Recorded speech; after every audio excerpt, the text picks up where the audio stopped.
Ladies and gentlemen, boys and girls, it's Diego here. It's Diego here in the hot and clammy Florida, in the Panhandle, near Pensacola, north of Navarre Beach. And welcome to the live stream. This is the go-to place for the positive question and answer session on K1 visa processing. Now, I'm not an immigration attorney. I don't give legal advice. I don't work for the U.S. Embassy, and and I don't work for USCIS. But I've been through this K1 visa process twice, and also the CR1 visa process. So here you go. We are going to start the live stream in hot and clammy Florida. Now, my prometida is Karina, and she is watching us live in Bogota, Colombia. She is originally from Caracas, Venezuela. And Artur is in the house in Algeria. Artur M. How are you, Artur? How are you, and how is your family? And how's everything in Algeria? And I'm getting lots of questions about what documents should I bring to the embassy interview.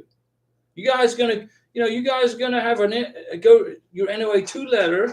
You're gonna start getting ready for the MVC welcome letter, and then you got to start planning for your embassy interview.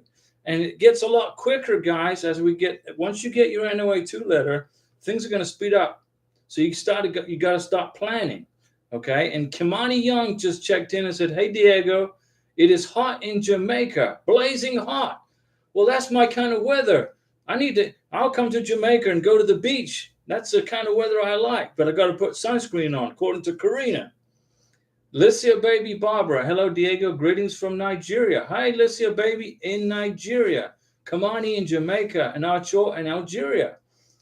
Now remember, also on your NOA2 letter, ladies and gentlemen, boys and girls, there is an alien number for your beneficiary. You got to find the alien number, which is on the top right hand corner, down a little bit on the I-134. On the I-797. So on your NOA2 letter, Mr. Beneficiary, Miss Beneficiary, you have been assigned an alien number, an A number. You're not an alien from another planet. No, you're a foreign national coming to the United States. Now, that A number on your I-797 NOA2 letter needs to be put on your I-134 Declaration of Financial Support. The I-134 Declaration of Support is filled out by your sponsor, signed in black ink and dated, filled out properly with no errors, and brought, and he or she needs to give that to you, Miss Beneficiary, to bring to the visa interview face-to-face. Declaration of Financial Support. That's one of the most important forms you got to have. And we got Mr. Joe Man 95 with a question, and Mariama Karoma here from Virginia. Hi, Mariama in Virginia. Mr. Joe Man 95, when updating your what? What's an ARS, Mr. Joe Man, with USCIS and NOA1? Is there an option to update your license as well? I don't understand the question, Mr. Joe Man 95. When updating your address. Okay, when you're updating your address with USCIS, is there an option to update your license as well? No, Mr. Joe Man 95, relax on your driver's license. I think you just moved, right? Didn't you just relocate? Just don't worry about it. Make a copy of your driver's license, blow it up nice and big, and your beneficiary can take that to the visa interview if they ask for it. So relax on that. Mr. Joe Man 95, or is it okay to keep an old address on license but update the address on USCIS? Okay, your driver's license has to match the address that you gave USCIS. So my Florida driver's license says, the address on my Florida driver's license says I live here at this house. Now, let's say I moved to Tennessee, okay? I'll get a Tennessee driver's license. My Tennessee driver's license will then have to show the address where I moved to. And then I would make a copy of my Tennessee driver's license and bring it to Karina for her embassy interview. But at this point, they're not going to ask for that, okay? What I'm going to go over with right now are the documents that are going to be required for you to bring to your embassy interview. I-134, Declaration of Financial Support. You got to bring that, Mr. Beneficiary, Miss Beneficiary. Your passport. Your passport has to be unexpired for at least 6 months, unless you're in Brazil, and then you have to have it for 8 months. And also any children for the K2 derivatives. You got to make a photocopy of the biographic page, plus bring the original passports. Okay. You're going to need your birth certificate, Miss Beneficiary, and your children, Mr. Beneficiary, translated into English by a certified translator. Okay, so birth certificate. You're going to need your sponsor's tax transcripts for the last 3 years, his 1040s, his W-2s, and 1099s. Now, the immigration officer is probably going to only ask for the last year's tax transcript or tax return. Bring 3 years, just in case you get an immigration officer that wants to see 3 years. Okay, so be prepared, but if they don't ask for it, then leave it in your bag and don't give it to them. Okay, you got to bring your confirmation letter or your welcome letter from the National Visa Center. Make a copy of it. Bring your welcome letter. Your NOA-2 letter. Bring your NOA-2 letter. A copy, not the original, just a copy. Let me see here. And then pay your visa fee. You're going to get a MERV receipt, an MRV receipt. Bring the receipt with you. And then you also have to bring with you the confirmation page of your DS-160. The DS-160 has to be filled out in English. That is the application for the K1 or K2 visa. Remember, you got to fill out a DS-160 for your beneficiary on the K1, and you have to fill out a DS-160 for the beneficiary on the K2. So if you're bringing 2 people to the United States, you got to pay 2 visa fees and fill out 2 DS-160s, or help your beneficiary if she can't speak English. Okay, it has to be filled out in English. You have permission to help your beneficiary. Let's see here. Mariama Karoma. I was denied Expedite on September NOA-1. Is May 2022 and have not received anything yet. Will the Expedite affect my application? Mariama, don't worry. No, Expedite. You can expedite every day if you want. And more likely it's going to be denied. And the reason I say that is because unless you are bleeding on the sidewalk, okay, and you're in a wheelchair now because you had a major medical emergency, you're not going to get an Expedite. Immigration are going to make everybody wait their turn. Okay, they're just going to make everybody wait their turn. But don't, Mary Emma, I'm sorry about the Expedite getting denied. Okay, I'm sorry to hear that, but that's the way it is. That's the way they're ruling in the immigration right now. But it won't affect your processing time at all. They'll just say, okay, denied, but they're going to keep you in line for where you are originally scheduled for adjudication. So don't worry, okay? You're good. Jacob Myers, hello, Mr. Diego. I have been posting on Facebook groups for people to stop being depressed. Good. And come watch your videos for further information. Great job, Jacob. Yeah, don't be depressed, guys, during this process. Okay, you're supposed to be happy. Okay, you're going to bring your beneficiary to America. You're going to get married, start your lives over. And it's just a long, drawn-out process. And I know you guys will get frustrated over the wait time. Remember, okay, I've done this twice. I went through it once with the K1. Then I went through the CR1 spousal visa. Now I'm with beautiful Karina. We're doing this a 3rd time, actually. So I have grown accustomed to how immigration operates. I know how they work. I know what they do. I know their intent, okay? And you just got to be patient. Daggy. Hey, Daggy. Are you up? Daggy's in the house. And thanks, Jacob, for posting on Facebook groups. Tell everybody to quit moping around and just be patient. Daggy, hi, Diego. Have you had a chance to request the 2022 tax transcript? No, not yet. How long does it take to get all 3 years tax transcripts? Well, it took me a week. It took me 5 days to get my tax transcript for 2020 in 2021. And then I applied twice for 2022, but the IRS said, no record, no record. I don't exist. So I'm going to apply again on July 1st. Okay. I'm still in the MVC process. I'm still waiting for the visa center to contact me. So I got plenty of time, but I'll apply July 1st and then I'll get it. So Daggy, no, I haven't applied for my tax transcript for 2022 yet, but I will July 1st.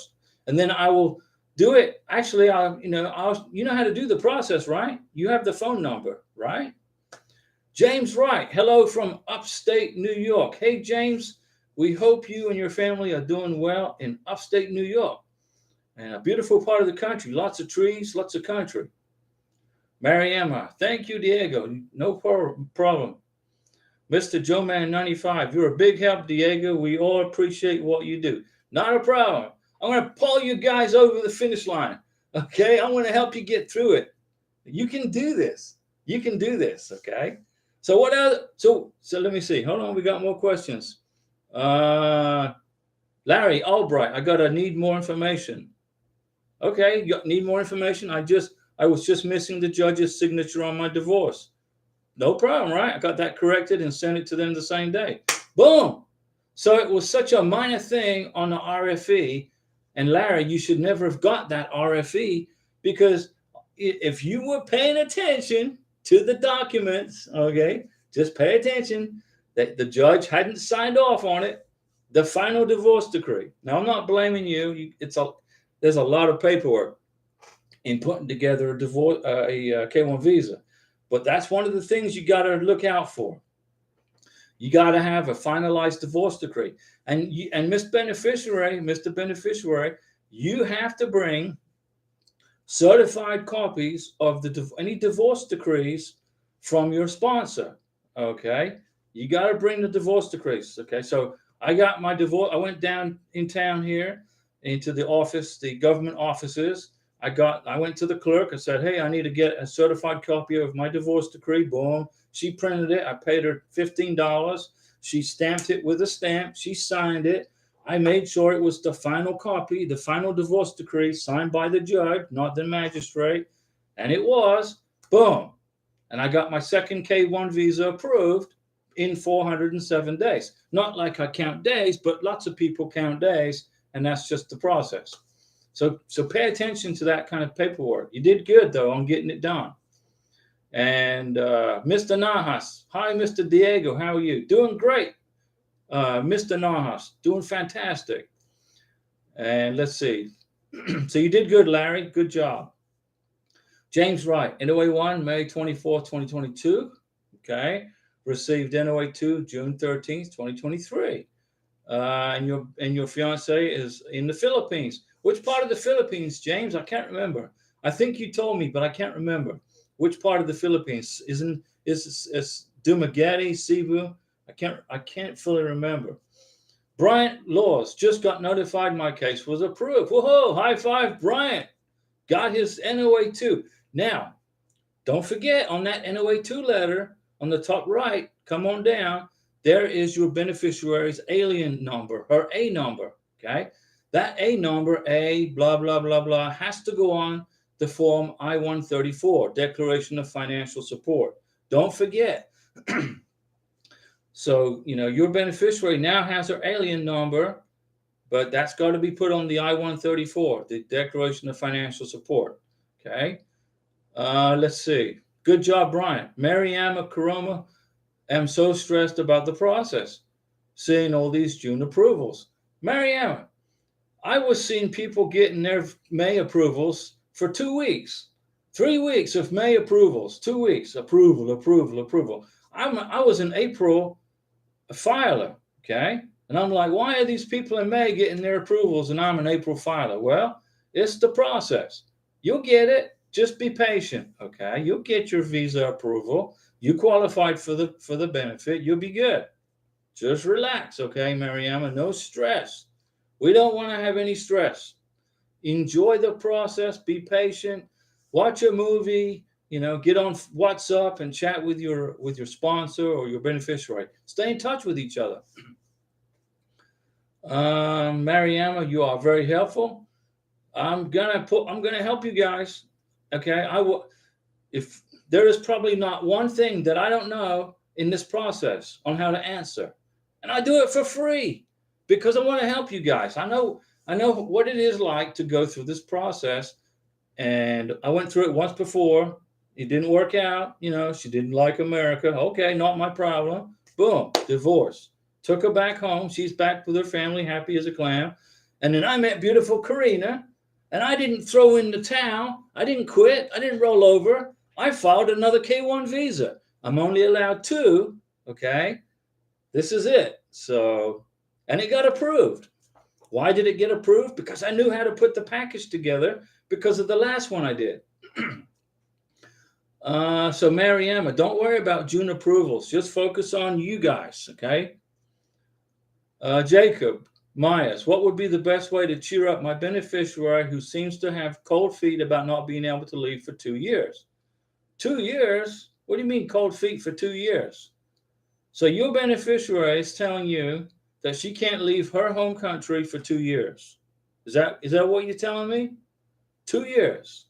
Okay, well, that's, there's nothing you can't cheer up a person like that. How can you cheer up a person like that? It's difficult. Either she wants to be with you in America or she doesn't. And when you need to tell her when the K-1 visa is approved, you're coming to America, okay, and then start your life with me. And if you don't want to come to America, that's your decision. And then you stay in your home country and you go find somebody else. Just to be kind of honest about it. That's kind of, that's what happened to me. Oh, I don't want to live in America. Okay, go back home. I bought her a plane ticket, took her home. I just didn't put her on a plane ticket and buy her a plane ticket and abandon her at the airport in Miami, and it was Houston. I took her home. So, okay, good luck. Divorced. Next. Let's see here. I'm not being cold-hearted. I'm just being factual. Okay, Jacob, if your beneficiary, if your fiance doesn't want to come to America for 2 years, do you want to take that risk of going? What kind of a financial risk are you going to take with this person? What if she gets here and doesn't like it? Cost me a fortune. Okay, it cost me a fortune. But that's okay. It's history. Boom. Forgot about it. Move on. Progress forward. Go forward. James Wright, Cebu, Philippines. Oh, Cebu. Yeah, beautiful Cebu. I love Cebu. I've never been. Okay, but my friend lives in Dumaguete, and he flies back and forth to Cebu. He loves it there. Mariama, my beneficiary is in Sierra Leone. Can you do a video for Sierra Leone? I did a video for Sierra Leone. Check it out. Now, I don't know if you subscribe to the channel, Mariama. You don't have to subscribe. You'll never hear me ask you to subscribe or like. To me, that's just ridiculous. You turn on a YouTube channel, the first thing they do is, don't forget to subscribe. Why would I want to subscribe to a channel? I haven't even watched it yet.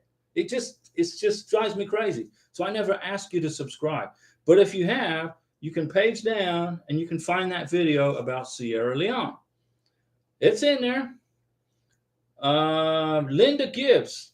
Hey, Diego, this is Linda from Memphis, Elvis Presley's country. I wanted to know if I claim 2 adult dependent on my tax when I send in my income, will they count my dependents along with my fiance and his 2 children? Okay, Linda, whoever you claim on your taxes is basically who you're responsible for, right? Because you're getting the tax credit for 2 people. So you're going to be, let me see here. You claim 2 on your taxes, and then however many. So then you got your beneficiary, then his 2 children, and then yourself. So that's 6 people that you're going to be responsible for on the I-134. Okay, when you do the adjustment of status. Okay, if you claim 2 adult dependent on your tax, when you send in your income, they're your responsibility, your financial responsibility. I need to look into that a little more closer, Linda. Okay, because I don't know how immigration is going to look at that. They're going to look at your tax return, and it's going to show you and two dependents. So it's 3 people on your taxes, I think. And then you got 2 children plus your beneficiary. That's going to be 6. I need to do more research on that for you, okay? But I got a feeling that immigration's gonna ding you on that. No, they're not gonna ding you, but your income has to be high enough to cover 6 people.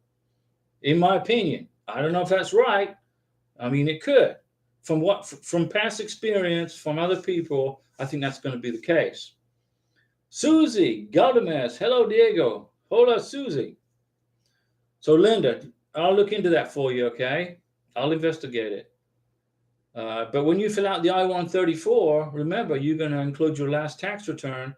And if your last tax return shows all these people that you claimed as dependents, then they're going to be part of your inclusiveness on your I-134. Larry Albright, my visa app was processed by the largest firm in Thailand.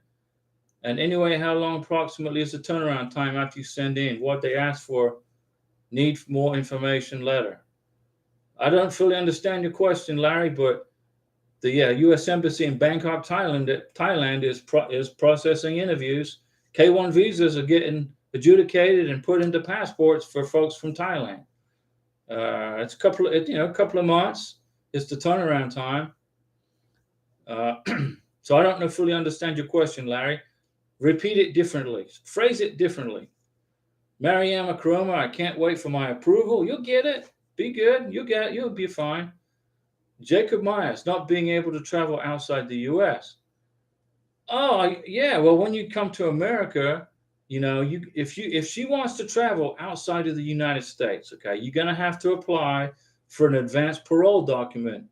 So when you apply for the green card, you get a 2-year conditional green card. Also pay for and apply for a 2-year for an advanced parole document, which is a travel document. You guys can travel on a 2-year green card with an advanced parole document. You can do that. So she won't be stuck in her mind in America for 2 years. But in my opinion, do not recommend you guys travel on a 2-year green card. My recommendation is wait until you get your 10-year green card before going back to visit family and friends. Just my opinion.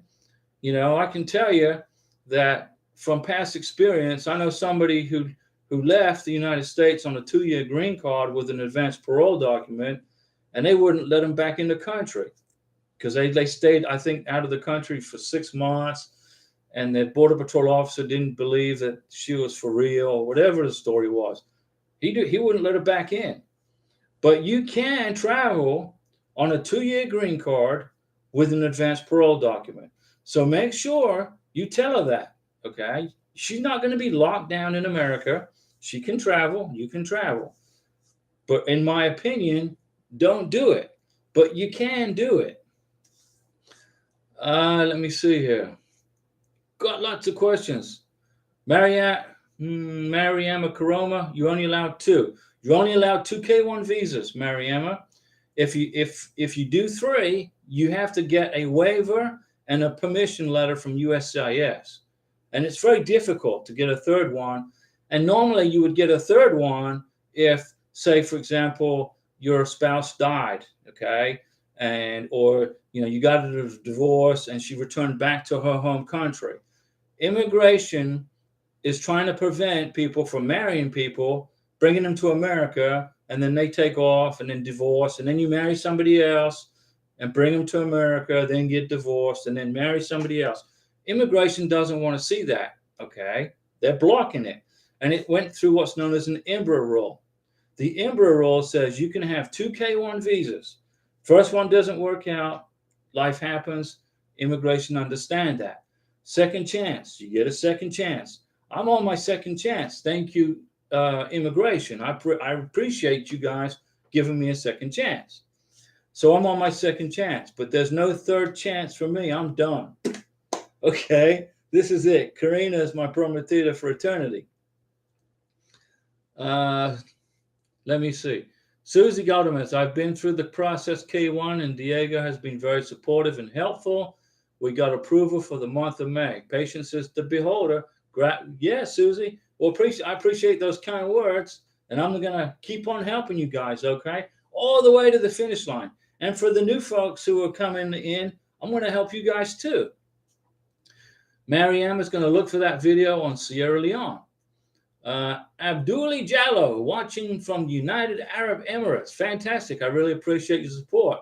Well, we love our friends, and my respects to you, Abdullah, and your family in the UAE. Beautiful country. We love the UAE. Joe Atala, hello, Diego. Hey, Joe, and everyone. Joe Atala says hi to everybody, and to me. Mariama, can my beneficiary apply for a visit as she waits for the approval? Sure, absolutely. But remember, if you're applying for a B2 visa, is a tourist visa in the middle of a K1 visa, you can apply. Well, your beneficiary can apply, but it's up to the immigration officer to make the decision. Okay, now she could go in front of the immigration officer, and he says, no, you can't have a tourist visa because you're in the middle of a K1 visa. Be patient. Wait it out. Don't be offended by that if it gets denied, okay? And will it block your K1 visa? Absolutely not. K1 visa will not get blocked because a B2 tourist visa gets denied. It's got the tourist visa and a K1 visa got nothing to do with each other, okay? So your beneficiary most definitely can apply for a tourist visa while waiting for this process. But honestly, it is much easier, Mr. Sponsor, Miss Sponsor, for you to get your American passport and get on a plane and go see him or her in her country. It's much easier. It's much easier. Because if your beneficiary comes to America, your fiance comes to America, okay, that's cool. But then when you fill out the paperwork for the adjustment of status, you got to print the I-94 form for the tourist visit. You got to print the I-94 form for the K1 visa. It's just a lot of paperwork. It's a pain. It's just a pain. But you can do it if you want.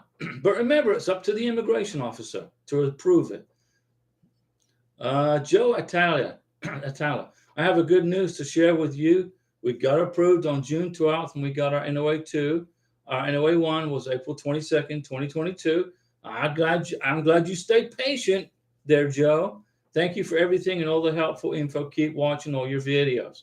I'm glad you keep watching the videos, Joe, because now you got to get through the next step, which is wait for your welcome letter from the National Visa Center. Then you got to, wait for the in transit, then wait for the ready status, and then you schedule the visa interview, pay the visa fee, fill out the DS-160. If you want to help your beneficiary, you can help her out.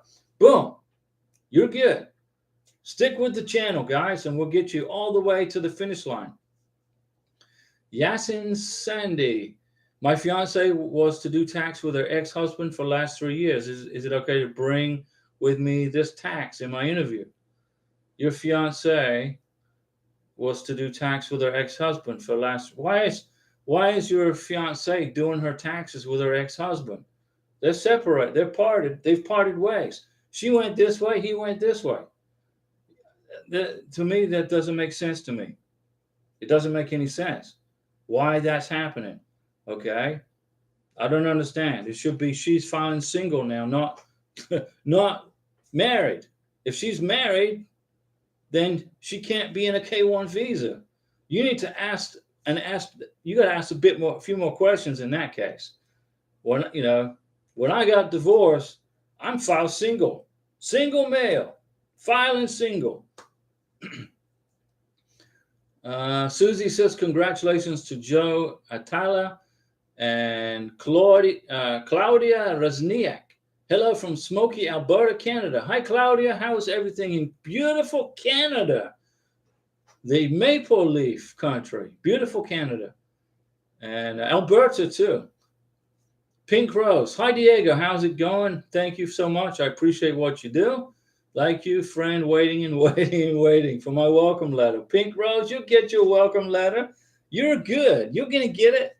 I figure we'll get our welcome letter September. First, second week of September. When I get the welcome letter, then guess what? Then we got to wait another month for in transit, because then they got to mail the visa package from New Hampshire to the embassy in Bogota, Colombia. That's another 3 or 4 weeks, maybe 2 weeks. I don't know. We'll find out, right? Larry Albright, sorry, how long will it take approximately for the turnaround time after I have sent in the information that they requested? 2 to 3 weeks on an RFE. I sent the information they wanted on the same day. No problem, Larry. It's a quick 2 to 3 weeks, 5 weeks max. But with your RFE, it was so easy to fix. It's such an easy fix, pretty quick, okay? Pretty quick. Angel Take. Hi, Diego. Did you say the beneficiary cannot travel outside the country for 2 years after getting the green card? No. And Angel. When you get your 2-year green card, it's a probationary green card, which means 3 months before it expires, you got to lift the conditions on it and apply for the 10-year green card. If you do not lift the conditions 90 days before it expires, you get a deportation letter, okay? So the 2-year green card is only good for 21 months. Because when 3 months before it expires, you got to apply to lift the conditions on it. You can travel on a 2-year green card with an advance parole document. Okay, you got to pay a check to immigration, and I'm sure you guys are sick and tired of paying for visas and this and that. But you got to pay for this advance parole document. Okay, pay for the advance parole document. They will. When you apply for the adjustment of status, you will get a permission slip in the mail to travel on your 2-year green card. You can travel on it. I just don't recommend it.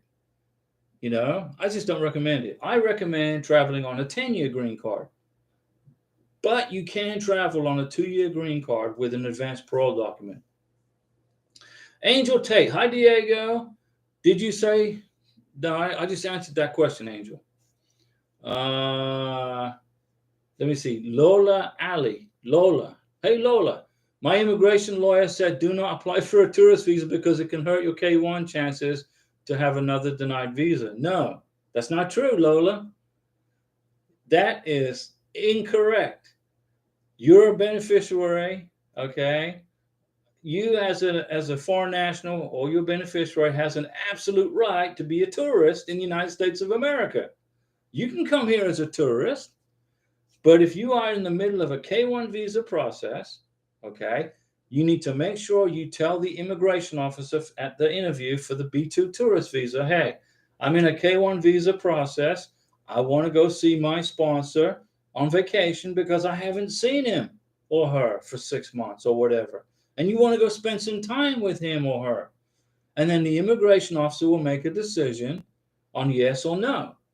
If the immigration officer says yes, boom, there's your tourist visa. Go see your sponsor. If the immigration officer says no, don't cry, don't do a boo-hoo. It gets denied. But your K-1 visa will process continual like nothing happened. Okay? Nothing happened. K-1, your B2 tourist visa got denied. Okay, boo-hoo. But your K-1 visa continues like normal, like nothing happened. Okay, relax. It's good. Me personally, I go see Karina in Colombia.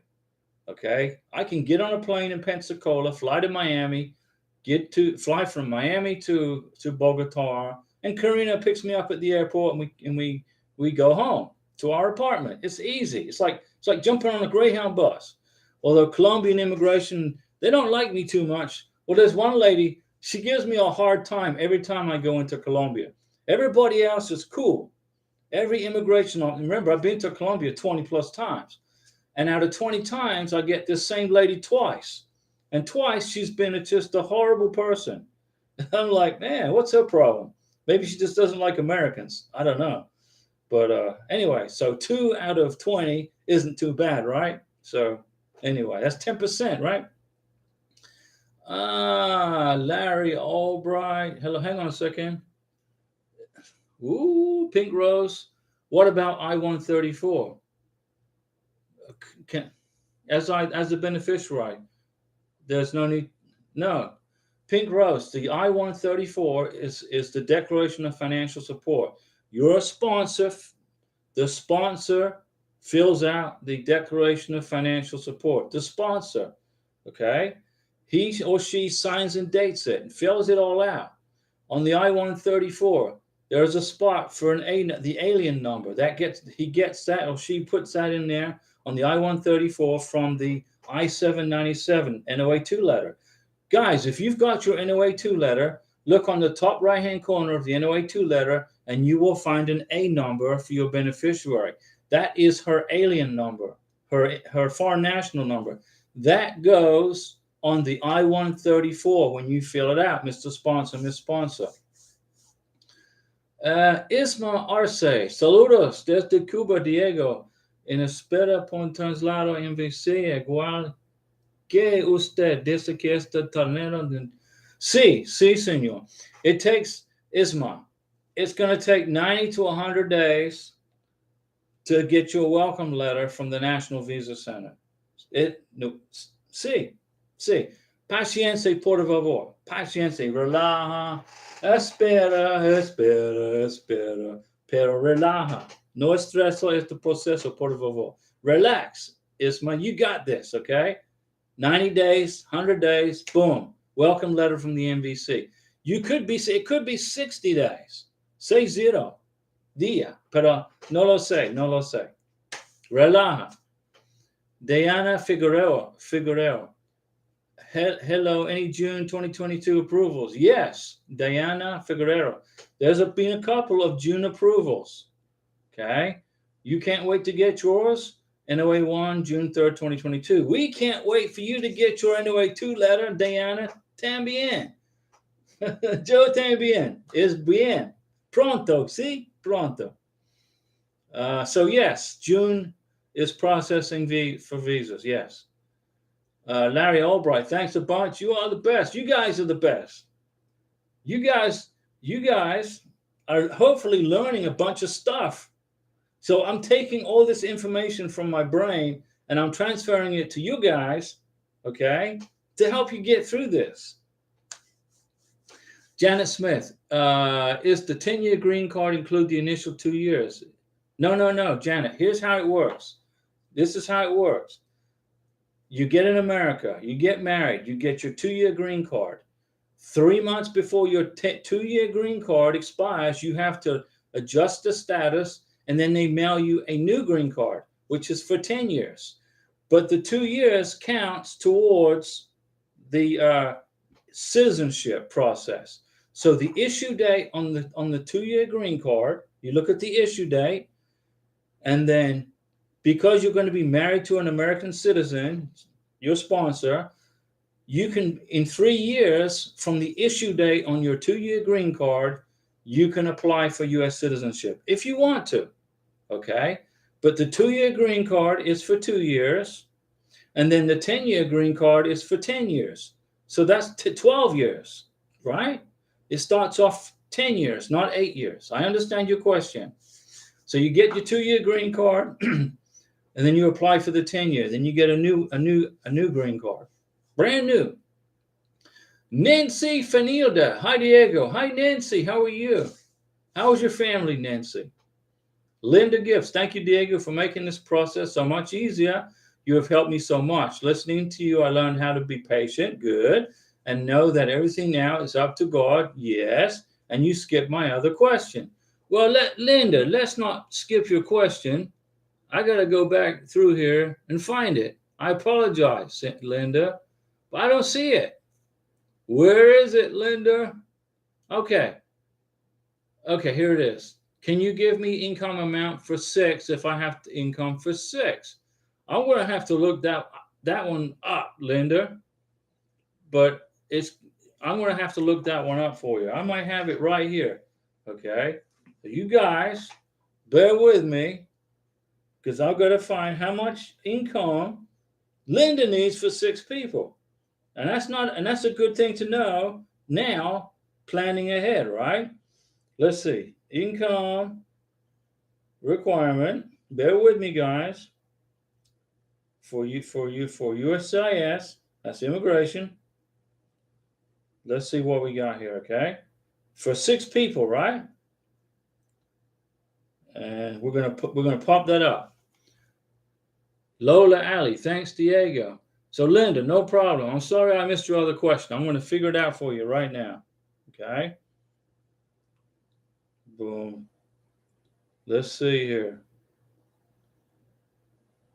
I'm looking. Hold on a second. All right, let me ask some more questions and I'll get it to you here in a second. Nick Paloma was, hi Diego, I was curious about something. Okay, Nick, what is it? Tell me, Dimmy. Angel Tate, I never knew about the advance parole document. My fiance and I were ready to travel the world after we get married. Thank you, Diego. You're welcome, Angel. Now you learned something new, right? You keep learning new stuff every day, guys. Daggy, I saw someone's comment stating that 100 days passed but still waiting for MVC.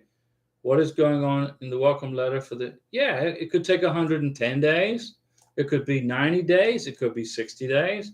You just got to relax and wait it out, okay? You know, you just got to wait out this process. Immigration hasn't forgotten about everybody right now watching this channel. Immigration knows you're in an immigration process. They haven't forgotten about you, okay?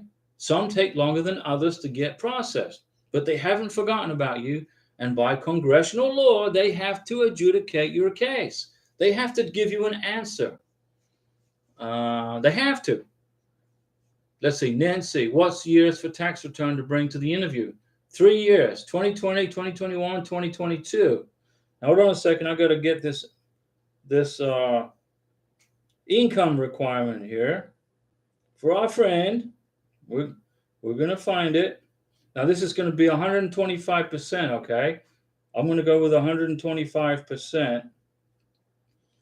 And for a family of 6, let's see here.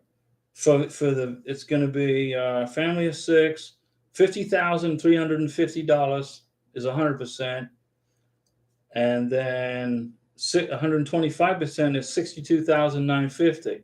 So I would say make more than $63,000. You got it covered for a family of 6. Okay, make more than 63 grand. 63, right on there. Pink Rose, thank you, Diego. You always help me and give me the correct answers. I trust you, Pink Rose. I'm going to help you guys. If I don't know the answer, I'll tell you I don't know. Okay, and then if I make a mistake in a video from the past and I catch it, I'll make a new video to fix it. Okay, but you know, I'm like 99% accurate in everything I tell you guys. Huda, hi Diego. It's Huda. Hey Huda. I told you my fiance is from Lebanon. Yeah, beautiful Lebanon. And in the way one letter was April 29th, 2022. And I want to tell you that we finally got approved on June 9th and we're happy. Huda, high five. And now didn't I tell you would get it if you just hang in there. Remember, Lebanon is a country that's a beautiful country that has a little political instability, nothing major. So it takes a little bit longer for a K-1 visa to get adjudicated for our beautiful friends in Lebanon. But you got it done. Boom, high five. You got it done. And I'm happy for you, Huda. I'm very happy for you. Also for your family. Amudajai Ajami. Hello, this is Amudai Ajami from Africa, Sierra Leone. We're glad to have you along on the live stream. And our friend Benny Yao is in Sierra Leone right now. He flew from New York a couple of days ago, on Sunday. So he's in Sierra Leone too with his fiancée. Beautiful Sierra Leone. James Wright, confused on I-134, reads beneficiary. Okay, I am filing this form on behalf of myself as the beneficiary. No. James Wright, I made a video on how to fill out the I-134. I made a video on how to do it.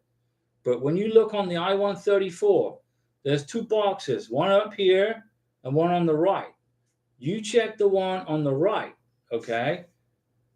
You don't check the box that says beneficiary, okay? You check the box that you are applying for somebody. You are applying for somebody. I wish I had the form with me right here. I don't have it right in front of me. Next time I do a live stream, I'm going to have the form in front of me so I can go over it. So if I get a question on it, I can explain it. So you are not the beneficiary. You are the sponsor filing on behalf of the beneficiary. Okay? You are filing the form on behalf of your beneficiary. If your beneficiary was filing, which would be for a tourist visa, he or she would put, I'm the person filing for myself as a tourist. Remember, the I-134 is used for K-1 visas and is used for B-2 tourist visas. Now, when you're filing a K-1 visa, the sponsor is responsible for the I-134, not the beneficiary. The beneficiary does not sign the I-134. There is nothing on the I-134 that's got anything to do with the beneficiary other than assets or income. And that's going to be zero. Just put 0, 0, 0, 0 all the way down. Remember, the K-1 visa is all about you, Mr. Sponsor, Miss Sponsor, being able to take care of your fiance when he or she gets to America.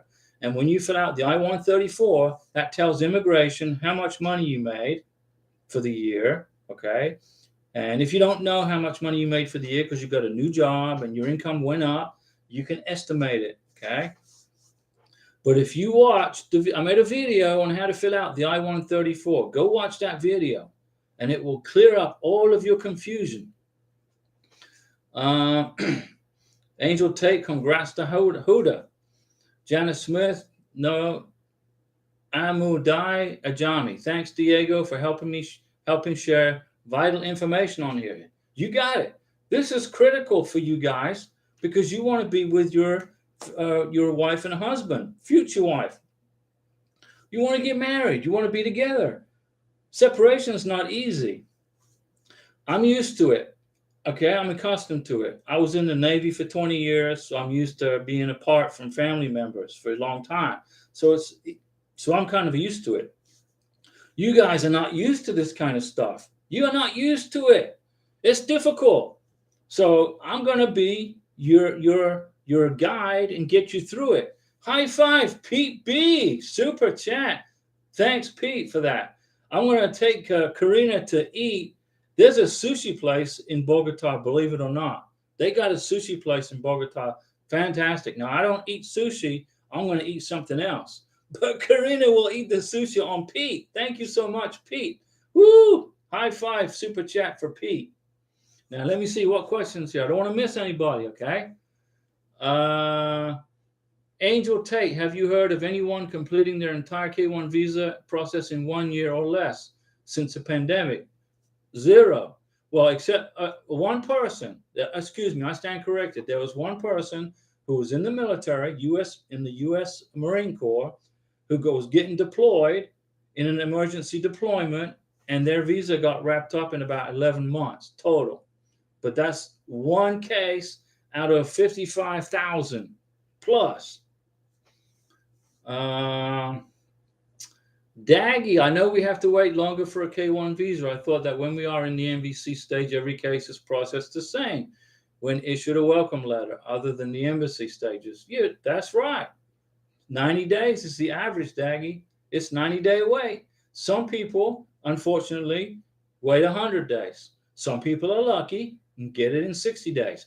But 95% of all cases are processed within 90 days. 89, 88, 90, 95, right in there. Let's see here. Oh, whoop slap. Angel, the only ones I know are military. There you go. There was a Marine Corps officer. Not that it matters whether he's an officer or not, but he got his visa processed in 11 months. He's in the Marine Corps. I think he had to go somewhere to do something over in Europe somewhere. James Wright. Angel to whoop slap. Thank you. James Wright, I see it. Thanks. Another individual who is the beneficiary will look for your video. We'll look for, okay, James, remember on the I-134, this form is all about the sponsor. How much you make, what's your income for the year, You're going to write a little disclaimer in there that you're going to take care of your beneficiary 100%. Food, board, housing, medical, health insurance. Fill it out. Put the disclaimer in there. I made a video about it, guys, on the I-134. Linda Gibbs, also Diego, the tax papers are 6 pages for each transcript. Whew! Will I need to send in all 18 pages or just the first main page that have the information? Each transcript has 6 pages. Yeah, include everything, Linda, because here's what happens. You'll get an immigration officer that only wants the first main page. And then you're going to get an immigration officer that wants all 6 pages. You never know with these guys, okay? You never know what they're going to ask for. So bring everything. Bring everything. Like for Karina, okay? I'm going to have 3 years worth of tax transcripts, 3 years worth of tax returns, 1040s, 1099s. In 2022, I was in Colombia, so I only got a 1099. So I'm just giving her everything. And then she will give to the immigration officer whatever they ask for. James Wright, 43 watching, only 8 thumbs up, folks. Thanks, James. Nesta Corona, hey Diego, I applied for a fiance in April. When will I get my NOA2? Nesta, you should be hearing from immigration this month. We're in June. Let's say June. Okay, you'll get your NOA2. Okay. Let me see here. Amudai Ajami. It's really difficult. I miss my baby. I understand. I have to get you a gift from Sierra Leone. No, you don't have to get me a gift from Sierra Leone. Okay? Unless you want to get me a fridge magnet. A little fridge magnet would be good. I put that on the fridge here in Florida as a memory of beautiful Sierra Leone. But you don't have to do that. But that would be great. A fridge magnet would be good. I collect fridge magnets. You should see my fridge. It's covered from Colombia, Panama, everywhere. Guatemala, Honduras. I understand you miss your beneficiaries. I miss Karina. It's not easy to do this, guys. But you're strong. You've got this. You're gonna do this. You're gonna get through this. Okay, no problem. And Pete B, thanks again for that super chat. I appreciate you, man. I appreciate you. Okay, let's see. MY. Hi, Diego. How are you? I'm doing great, MY. I meet the income requirements, but wanted to add some bank accounts as assets for I-134 just in case. You can do that. If you meet the income requirements, guys, and you just want to pad up your I-134, you can include your assets if you want to. You know, I meet the income requirements, but I'm going to pad up my I-134 with my assets. So the immigration officer, when he or she gets to look at it in Bogota, Colombia, he or she's going to go, yep, no doubt in his or her mind. Do you have to do that? No, you don't have to.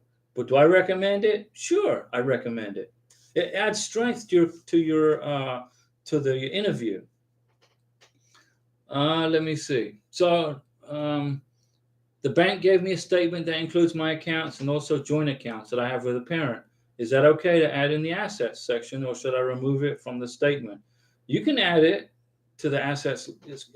What you're going to have to do on the I-134 MY is you're going to look for, it's going to say, you're going to click on the arrow and it's going to say bank, right? It says bank, then you go to choice, checking account, savings account, things like that. Then you put in the amount in your savings. Then you put in the amount in your checking or money market. And then you add it up, okay? You add it up, and then you put that at the bottom of the assets number. Use your house if you want to. If you have 2 cars, you can use a car. But if you have 1 car, you can't. If you have 1 car, you cannot use your car for assets. If you have 2 cars, you can use the most expensive one for assets. Get the Kelly Blue Book, print the Kelly Blue Book, get a valuation put on it. Give that to your beneficiary and include it in the face-to-face visa interview with your financial documents. Okay? Include it in the financial documents. I-134, tax transcripts, 1040s, 1099s, W-2s. If you include your house, Get a Zillow appraisal done on it. Print it. Go to the tax office where you pay your property taxes. Get them to print that you are the owner of the house. If you print a Zillow printout of your house using your house as assets for the embassy interview on the I-134, it's not going to do any good for you unless you go and prove you own the property. So you have to go. You can either go online to where you pay your property taxes and print the deed or whatever it is that identifies you as the owner of the house. If you have a mortgage on the house, you subtract that from the equity. Okay, so if you have a $400,000 house and you owe $200,000 on the house, then you got $200,000 in equity in the house. So you can use $200,000 of that $400,000. Understand what I'm saying? And you can include it on the I-134. Denise Jefferson. Hey, Denise. Good to see you. Hello, Diego. So happy for you and Karina. Thanks, Denise. Question. My fiance lives in Owerri. Owerri. You're going to have to remind me, where's Owerri? I know every place around the world just about from being in the Navy for 20 years, but that's a new name. I can't remember, Denise. Forgive me. But we'll need to travel to Lagos, Nigeria. Okay, Owerri is a standalone country near Nigeria in Africa. Am I right? For the medical upon NOA 2. Can you cover the time it takes to get an appointment and results? Okay, well, every doctor, every civil surgeon has their own time frame, right? You want to try to get your medical interview, your medical exam done 2 to 3 weeks before your face-to-face visa interview. I say you want to get it done in the Philippines. I think it's 2 weeks is the minimum. You got to get it before 2 weeks. I say 2 to 3 weeks because what if they come up with something in the blood test? Oh, you got something you got to get checked out. You don't want to miss your visa interview because you're getting something else done with your medical results, right? You might need a Sputin test or you need to get this done or get that done or whatever. So try to get the medical exam done 2 to 3 weeks before the visa interview. Then that way, if something comes up, you have time to get it covered, hopefully before the visa interview. That's the goal, right? Get the medical done, get in front of the consular officer, get your visa and your passport, get on a plane and fly to the United States. That's the goal. So that was what I would do, Denise. I would get the medical exam done 3 weeks before the visa interview. Linda Gibbs, do I need to DHL the paperwork? My fiance is in Nigeria. Also, if I use a co-sponsor, will they need the same information? Sorry for so many questions, but they keep coming to me. No, I don't mind. You can ask me all the questions you want, guys. This is why we have the channel, right? This is your channel for questions. Whether it's one question or 100 questions, we're going to get through the questions. And Linda wants to know about a co-sponsor. Okay, DHL. Let's talk about DHL. The U.S. immigration folks have a contract with DHL. So when they ship my visa to Bogota, Colombia from New Hampshire, they're going to use DHL. I recommend you use DHL because USCIS has total faith and confidence in DHL. That doesn't mean that FedEx and UPS are bad. They're not. They're great companies.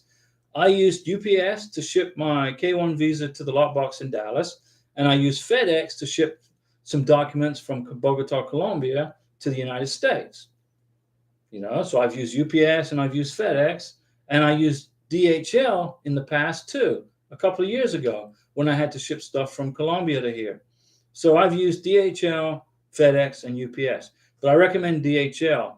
Okay. Now, let's see. The other question from Linda was, if I use a co-sponsor, will you need the same info? If you have a co-sponsor, Linda, the co-sponsor is going to have to fill out an I-134, sign it and date it, put down his or her income and assets if you want. And you're going to need 1099s, W-2s, tax transcripts, and all the financial documents that you would include, okay? All the financial documents that you are including with you, your initial sponsorship has to be copied by the co-sponsor. The co-sponsor is going to have to provide an I-134, but with his or her information on it. You, Mr. Sponsor, Miss Sponsor, have to fill out an I-134 with your information on it. Plus, the co-sponsor provides tax returns, tax transcripts, W-2s, 1099s. So does the sponsor. And then you put them in separate folders. This is my financial information. This is my co-sponsor's financial information. You put them together and you give them to your beneficiary. And let me see. So yeah, that answered the question for Linda. Angel, you're a nice man, Diego. May God bless you. And Karina. Angel, thank you for the blessings. We Karina and I appreciate that very much. Thank you, Angel.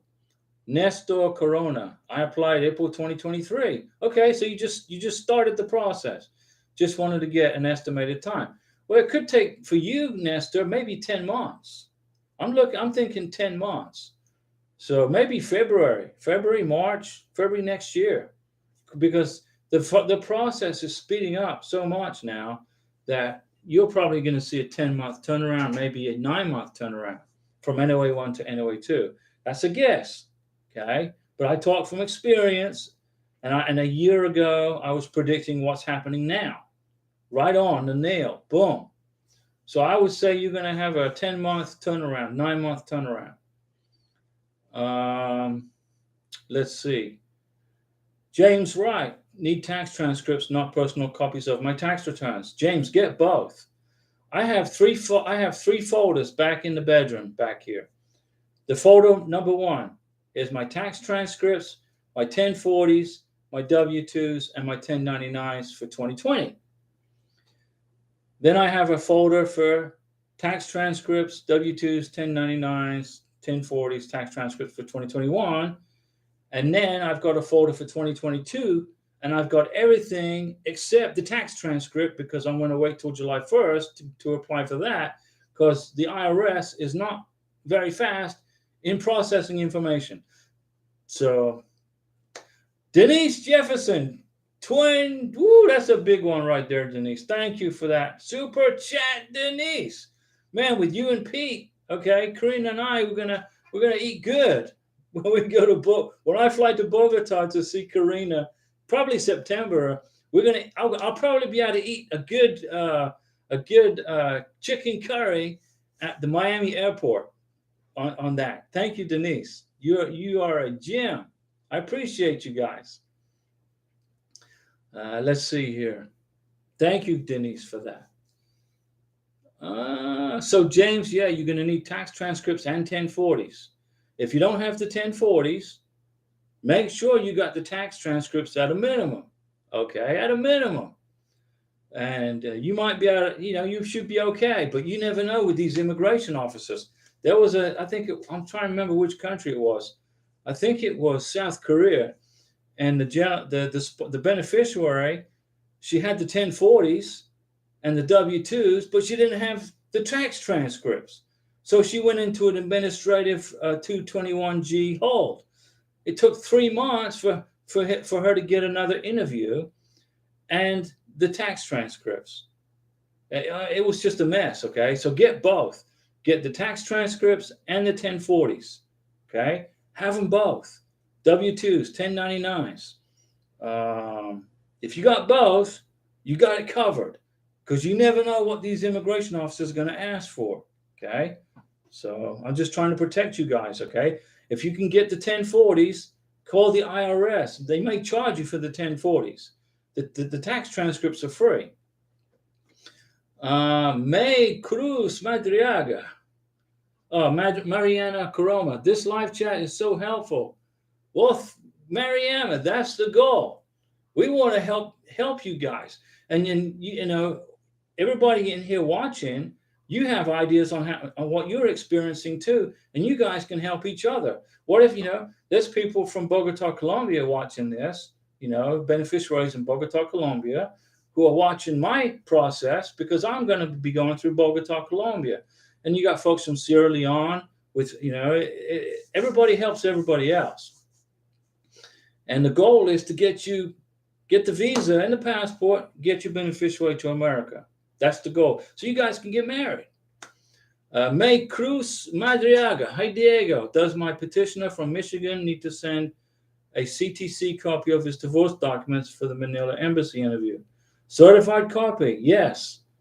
Okay, your petitioner, May Cruz, your petitioner needs to go to the courthouse or the government office where his divorce decree is, pay $15 or $20 or however much it is, have him print it, have the lady or gentleman certify it and sign it in black or blue ink, doesn't matter, but it has to be an original signature.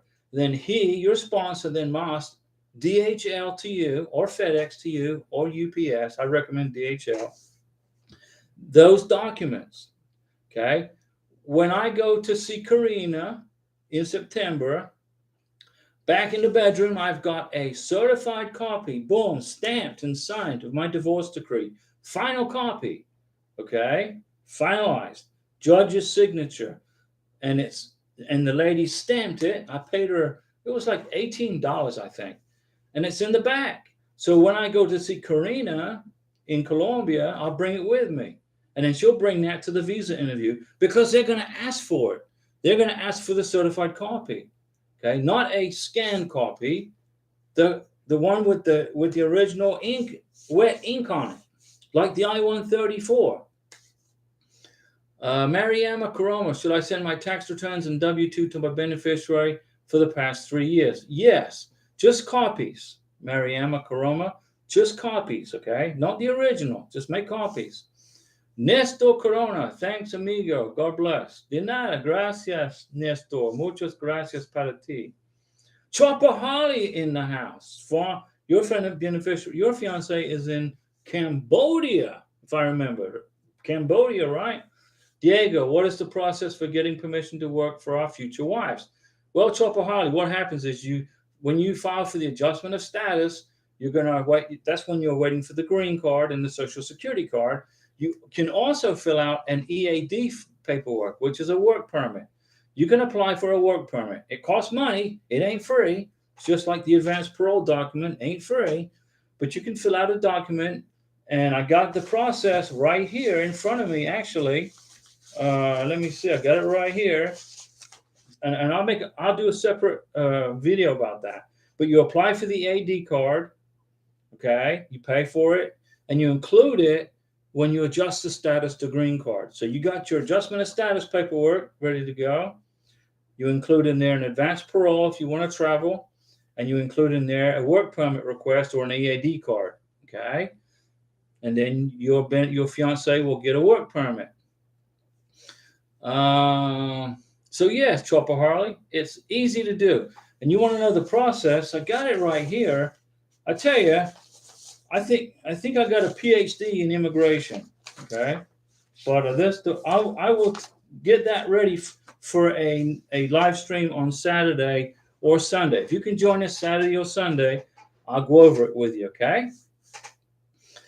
Linda Gibbs, Diego, when I get my welcome letter, will I have on it everything that I need to send to my beneficiary? Yeah, Linda. The welcome letter is basically, it's going to be a check sheet. It's going to be a thing. It's going to tell you what you got to do. It's going to be directions. Okay. It's directions. Remember, the first time I went through the K-1 visa process, I got the welcome letter, and they send you to a website, and they take you step by step through what you got to do. It's easy, guys. Easy peasy. You guys can do this. Let's see. Vivian Chiamaka Uzoma. Can I use a joint sponsor, and what is the process? Sure, you can use a joint sponsor. The joint sponsor has to get his or her financial documents together, fill out an I-134, get tax transcripts for 3 years, W-2s, 1099s for 3 years, and 1040s, if possible, for 3 years, and give them to you. So you can include them in a separate package for your beneficiary. Mariama Karoma, I can't wait to walk the aisles with my lovely future husband. Mariama, it's going to happen. It's got to happen, okay? You just got to keep planning your wedding, planning what you want to do. Just keep planning. Keep busy, keep occupied. Don't be sitting around moping about the time. Stay off your phone. Quit checking the status. Quit doing that. Okay, it's not good for your mental health. Just check. Just I tell you what. Just check in with us, with all your YouTube friends right here, all your K1 visa and CR1 visa sponsors and beneficiaries, all here 3 times a week. Come on, hang out with us. We'll get you through the process. Jackie Merrill. Hi, Diego. Have you gotten your NOA2 letter in the mail? Yeah, I got it back there. I got the NOA2 letter. Okay. I took a picture of it with my phone and sent it to Karina, so she has a photocopy from my phone. I made a copy for the adjustment of status paperwork for when she gets to America. We're going to adjust the status. I have to include the NOA2 letter in that. And then I put another copy in another pack in my financial documents file, because I'm going to bring that to Colombia, because Karina's going to bring it to the embassy interview. So she's got a copy for the embassy interview. She's got a copy on her phone. And I got a copy back here for adjustment of status. Boom. Claudia, for booking interview and medical exam, the interview takes precedence because of the wait time. I suppose the medical exam is a bit easier to book. It depends on the country. I think you're in Canada, right? Each country is different. Bogota, Colombia is pretty tough. Trying to get a medical exam is tough. It's like the doc is booked up. Okay. So I got to keep going back and trying, and I'm ready for that. So it all depends on the country. So I want to book the medical exam first, probably. Then I'll do the interview. Denise, so I thought that the results for the medical are sealed and confidential. Yes, they are. Are you suggesting that the doctor will tell the beneficiary without opening the documents if something is wrong? No. Here's what will happen, Denise. If the medical doctor, okay, finds something wrong that will prevent the beneficiary from entering the United States, the doctor has to tell the beneficiary they require further tests. Let's take this for an example, okay? Let's suppose the beneficiary goes into the medical exam in the Philippines. So I'm not picking on the Philippines. I love everybody. I love our friends in the Philippines. This is an example. Somebody in the Philippines has a blood test or a chest x-ray, and it comes back that there looks like there may be tuberculosis on the lungs. The doctor has to tell the beneficiary, hey, we got to do follow-up. What could the follow-up be? Well, it could be a sputum test to see if there's an active case of TB in that person. Active case of TB, okay, will temporarily block a beneficiary from entering America. What will be the consequences of this? Okay, the doctor will put the beneficiary on medicine, okay, a pill. You take a pill every day, and then that will, for 6 months or however long it is, remember, I'm not a doctor, but the doctor will put the beneficiary on medicine for however long, and then come back 6 months later, 3 months later, whatever, however long it is, and then repeat the sputum test and the chest x-ray to see if the TB has been contained. If it's been contained and blocked, then the medical exam, the doctor will put all the information into a sealed envelope, give it to the beneficiary for the visa interview. But the medical doctor will tell the beneficiary if there's something wrong that requires further treatment. They have to, okay? They're not just going to block you from getting your visa because you failed the medical exam. They're going to try to correct the problem first, okay? I hope that explained it to you.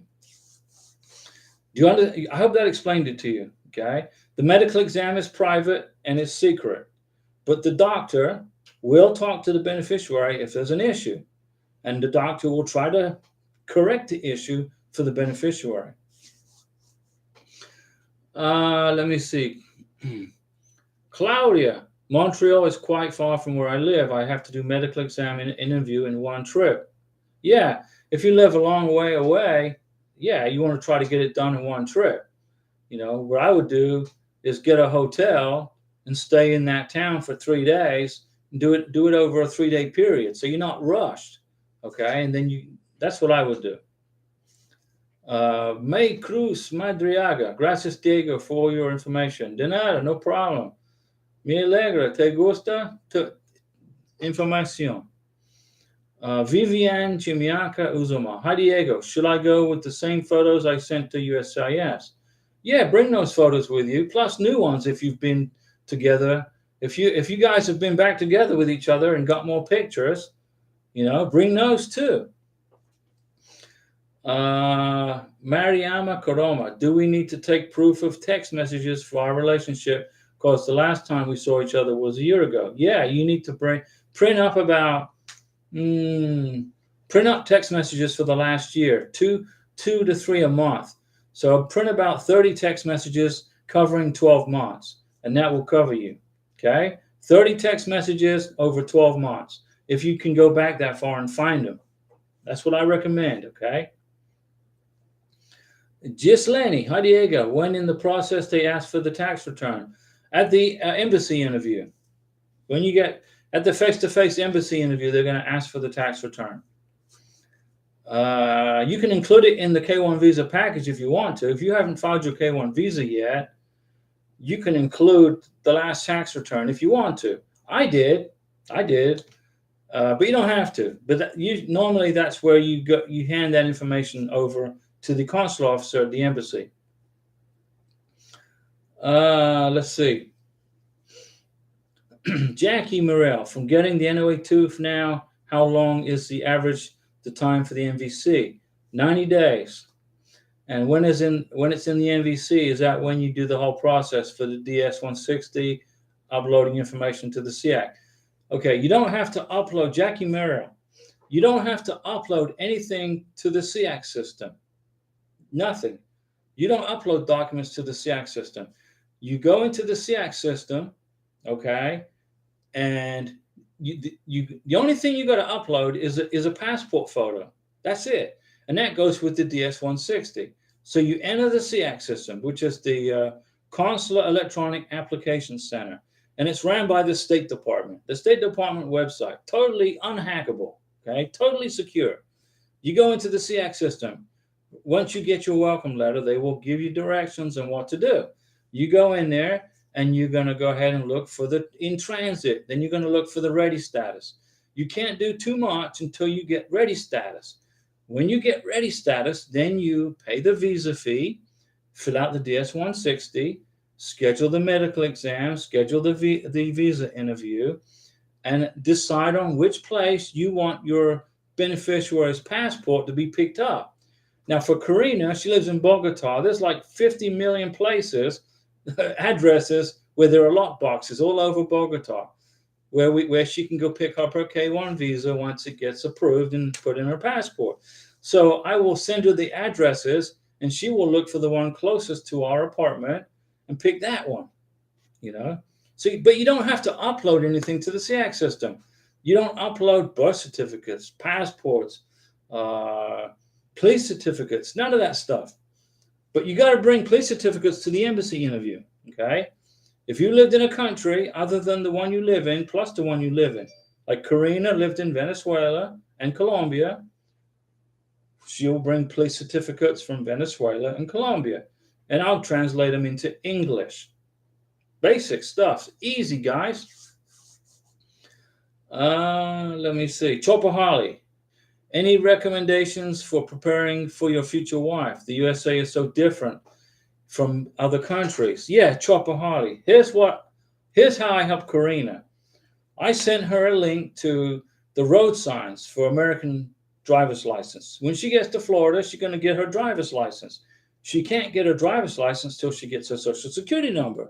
So while we're waiting for the Social Security number and the green card, Karina is studying the road signs, taking tests for Florida road exams. Okay.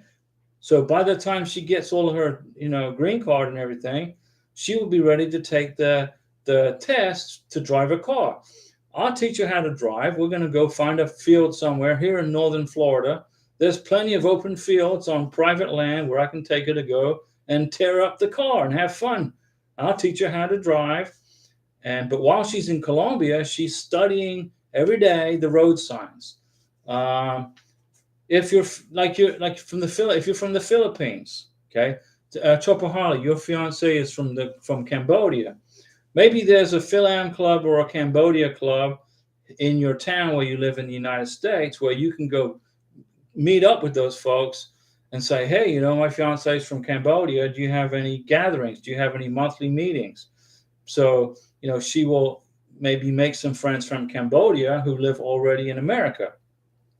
There's a lady that lives down the road, 30 minutes down the road, here in Santa Rosa County. She's from Venezuela, and I bumped into her accidentally at a meeting I had up in Jay, and she said, "Hey, I'm from Venezuela," and I said, "Oh yeah, my fiance's from Venezuela."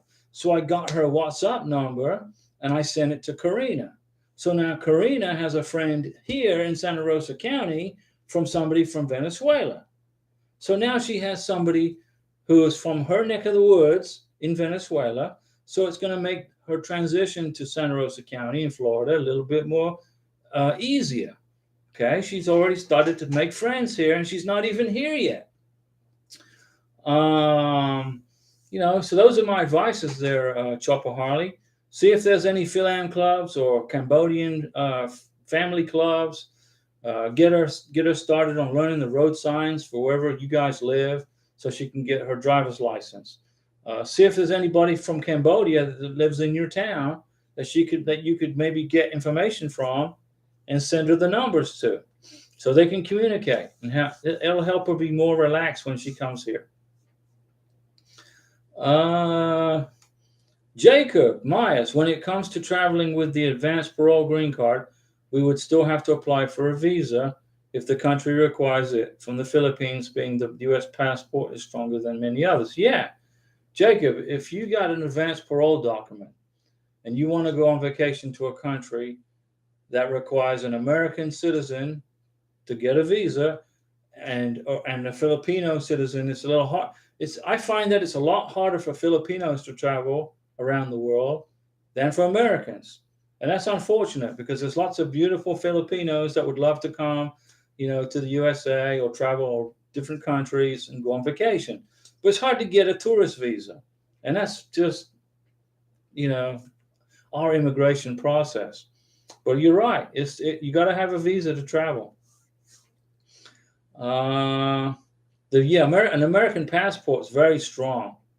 I can travel anywhere in the world on my passport except for North Korea and Venezuela. And I could go to Venezuela on my passport, but I'd have to get a visa to enter Venezuela from the Venezuelan consulate, which is in Colombia, I think. I think that's how I'd have to do it. Because the American government, U.S. government, doesn't have any diplomatic ties with that communist dictator in Venezuela. So it's hard for me. It would be hard for me to get to Venezuela. But I can travel anywhere pretty much, other than North Korea, Venezuela. I could go in Cuba. One day Cuba will be free. I hope it will be a free country one day. Then I can go there on vacation. But I don't want to go to any communist countries until they're free. And free countries mean free people. Let's see. Emmy Garcia. Hi, Mr. Diego. Hola, Emmy. I continued waiting for my NOA 2. My NOA 1 is 1/4/2022. I really hope getting soon. Yeah, Emmy, you very soon, Emmy. Almost there. You're at the finish line, okay? You're at the finish line. Almost there. Denise, again, trying to avoid the expense of back and forth from Aweri. Understood. To Lagos. Understood. If all is good with the results, do you get your sealed results on the same day, or is there a waiting period? Yeah, they give them to you at the doctor will give them to you. It's an all-day thing. You probably 6-hour process. You'll get it the same day, unless there's issues. Okay. But from my experience, it was all done in the same day. But that was, that's a different country. Every country's different. Amudai Ajami, do we do medical as part of the process in Sierra Leone? Yes, Amudai. You got to have a medical exam by a civil surgeon approved by the U.S. Embassy in Sierra Leone. Beautiful Sierra Leone.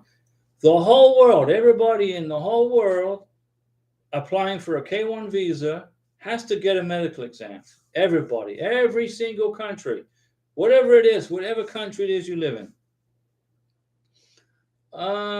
Jackie Merrill. So in which part of the process we upload things under 2 megabytes? 0. If you now, Jackie, are you going through a K1 visa or are you going through a spousal visa? What kind of visa are you going through? If you're going through a K1 visa, you upload 0 documents to the SEAC system.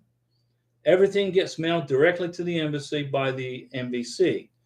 If you are going through a spousal visa, if you are already married to a foreign national and you're going through a CR1 or it'll be an IR1, CR1 spousal visa, that's when you have to upload stuff to the SEAC system under 2 megabytes.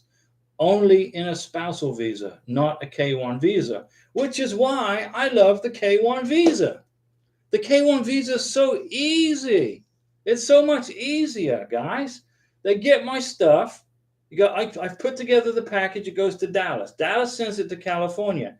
California approved it. They send it to New Hampshire. New Hampshire gives me a case number. They ship it to Bogota. I don't upload anything. Now, if this was a spousal visa, that's a different story.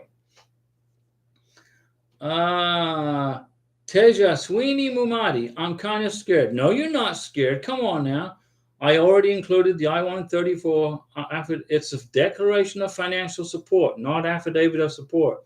It's declaration of financial support, guys. I-134 in my K1 visa packet. Good. I did the same thing. You submitted it in your K1 visa packet. So did I.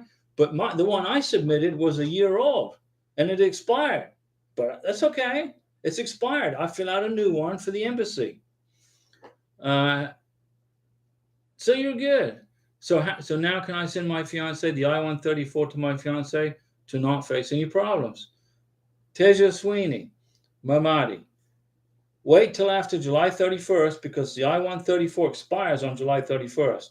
In August, fill out a brand new I-134, sign it and date it, and send it to your beneficiary. And you're good to go. Trust me, you're good. Relax on this. Don't sweat this. Don't be scared. Ashley Santana. Hey, Diego. NOA 1, June 6, 2022. D-Day. Very important day in American history. NOA 2, June 12th, 2023. How long do you think realistically for an interview? My fiance lived in Dominican Republic. Well, our beautiful friends in Dominican Republic, it's about a 2 to 4 month wait time for a visa interview. 6 weeks to 16 weeks. But you got to wait 3 months for the National Visa Center to send you the welcome letter from your NOA 2. And then you got to wait 2 or 3 weeks for the embassy to mail your package to the Dominican Republic. Okay? Piece of cake, guys. You got this. And let me see here. Benny Yao. Hey, Benny Yao. You're on the Ivory Coast. I was telling everybody you went to Sierra Leone. You went to the Ivory Coast. Man, I stand corrected, Benny Yao. I'm sorry. I thought you went to the Ivory Coast, not Sierra Leone. Man, how did I confuse you guys? But we're glad to have you on the chat. How is everything in the Ivory Coast? I hope your fiance is doing well. Did you take it out to eat dinner somewhere? Nice restaurant. Make sure you keep all your plane tickets and your boarding passes, Benny Yao. You're going to use those for your adjustment of status and the visa interview. Okay. But glad to see you here on the live stream from the Ivory Coast.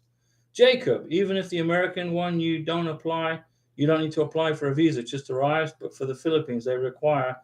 So then we would apply as a Filipino.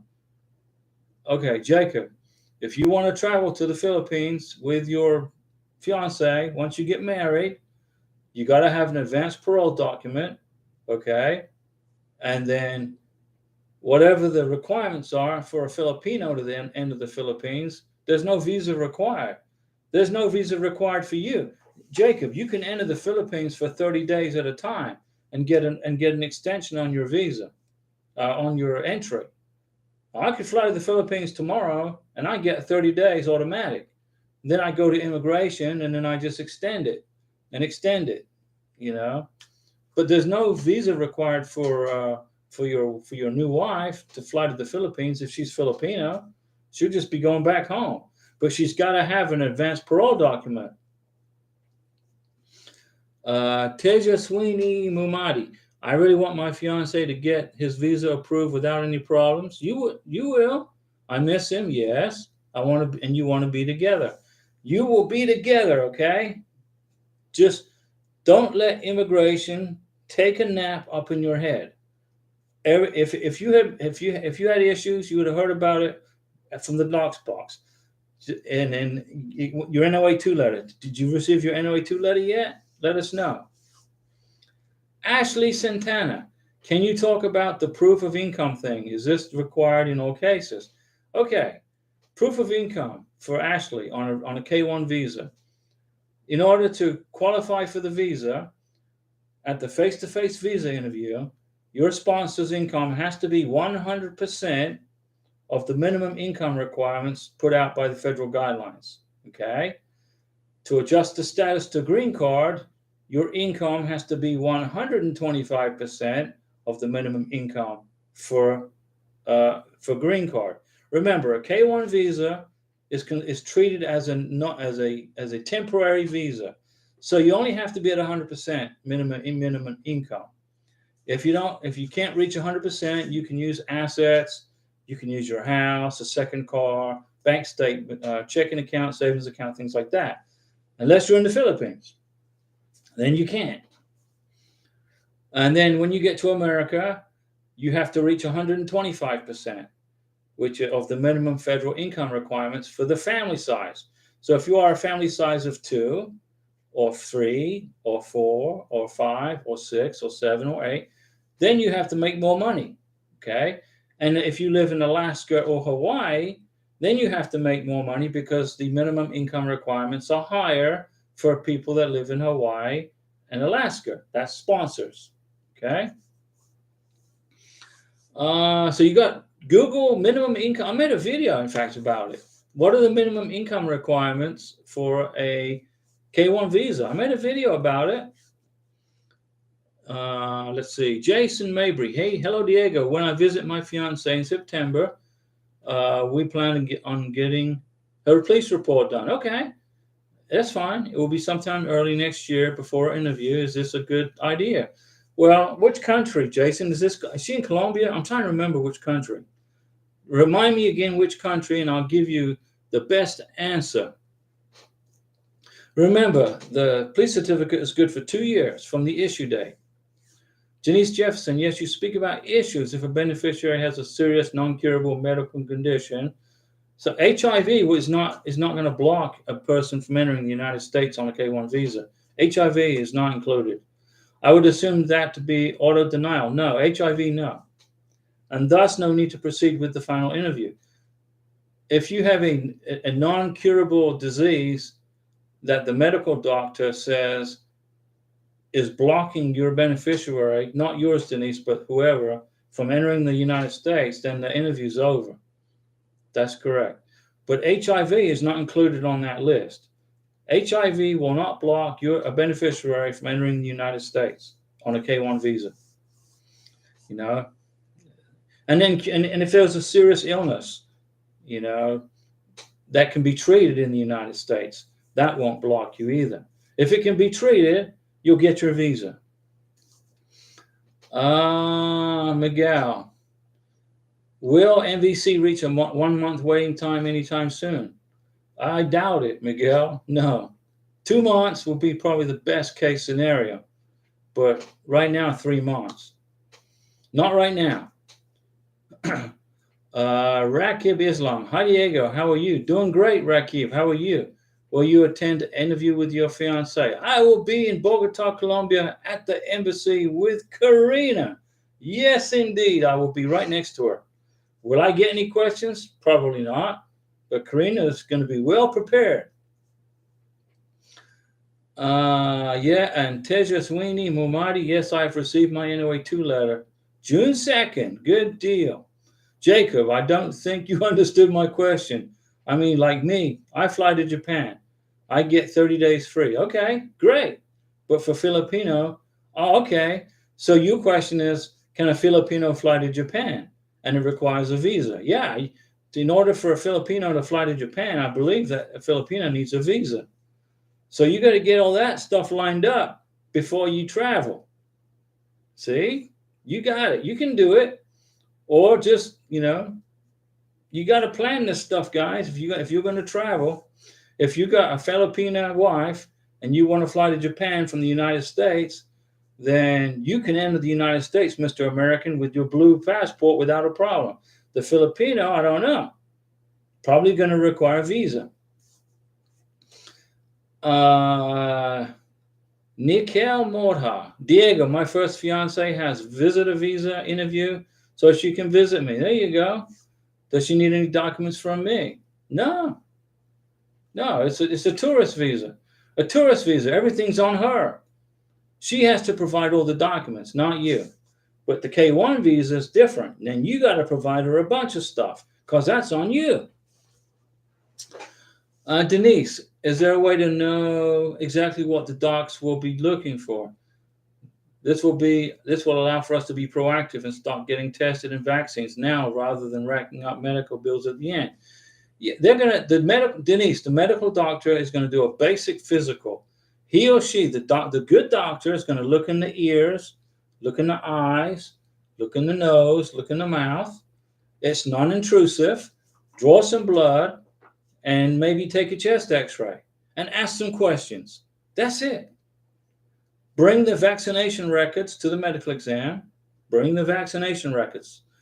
And that way the doctor will know what vaccinations are missing and required for entry into the United States.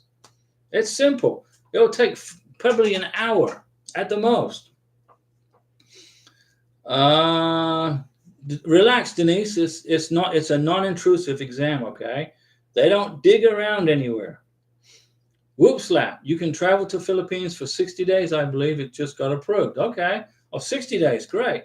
But on exit, you have your name checked to make sure you didn't commit a crime. There you go. I was reading about this. Great information, whoop slap. We're learning stuff here. Nizo da dream. I don't have the financial proof to give my fiance for an interview. Can a family member of mine do an affidavit of support? Okay, Nismo, if you don't have any financial proof, you got to have a joint sponsor. You got to have a joint sponsor. And a family member can be a joint sponsor and provide the I-134 and all the tax and financial documents. It's not a problem. But you got to get that information, and you have to fill out an I-134 too, and then you have to write a letter of explanation as to why you don't have any tax transcripts, why you don't have any financial documents. You got to explain it. But you can get a joint sponsor, and that'll cover it as long as they meet the income requirements. Teja Sweeney Mumadi, can we attend the interview with our beneficiary? Like, can we be with them without saying anything? Because if that's an option, I would really like to support my fiance. Which country, guy? Which country, Teja Sweeney? Remind me again. Remember, I got to know the country. Rakib Islam, what do you need to do for attending the visa interview with your fiance? Will you need an appointment? Yeah, India. Okay, in Mumbai, the consulate in Mumbai is where the visa interviews are conducted.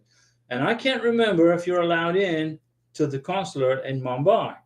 Okay, but what I would do is look at my video on India and how to process a visa for India. And I got a pretty good idea. I've included that information in that video. There's a video I made all about the consular office in Mumbai. That way I don't have to kind of remember it all.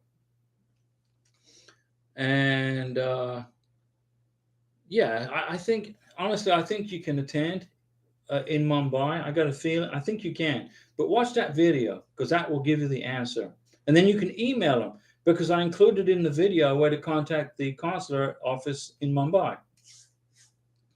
Nismo. So I also have to fill out an I-134 and my joint sponsor. Yes, you do. I already have my NOA 2, by the way. I got it June 2nd.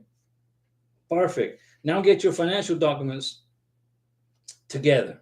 But wait till July 1st because the form is going to expire July 31st. So you got another month and a half before you have to worry about it. Okay, guys, I've been talking for 1 hour and 39 minutes, and I'm going to go make myself something to eat. Okay. I hope you had a good time. I hope you learned some new things today. I appreciate you guys checking in and checking in with the live stream. For those folks, the super chats, Denise, Pete B.